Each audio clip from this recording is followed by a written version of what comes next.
د افغانستان کرکټ ملي لوبډله به سبا د زمبابوې لوبډلې پر وړاندې د 53 اوریزو لوبو په لړ کې به خپله لومړۍ 50 اوریزه لوبه ترسره کوي. د افغانستان کرکټ ملي لوبډله دا ځل د زمبابوې سره 30 اوریزه 53 اوریزه او 2 ټسټ سیالۍ ترسره کوي چې د 30 اوریزو لوبو سیریز پای ته ورسېدی چې افغانستان لوبډلې 2-1 سره زمبابوې لوبډلې ته ماته ورکړه. سبا به د افغانستان کرکټ ملي اتلان د زمبابوې لوبډلې پر وړاندې په لومړۍ 50 اوریزه لوبه کې سبا غرمه 12 بجې سره مخ شي.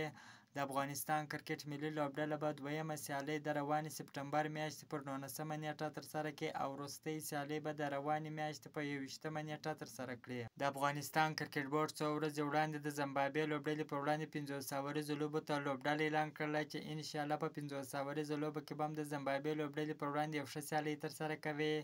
تاسو وګورئ چې د افغانستان کرکټ ملي لوبډلې د زمبابوې لوبډلې پر وړاندې په 80 اوریزه لوبه کې هم ډېرې زبردسته بهترینې سیالۍ ترسره کړلې، خو انشاءالله په 50 اوریزه لوبه کې به هم ښه لوبې کوي. د افغانستان د بریا په هیله تاسو هم دعاګانې کوئ.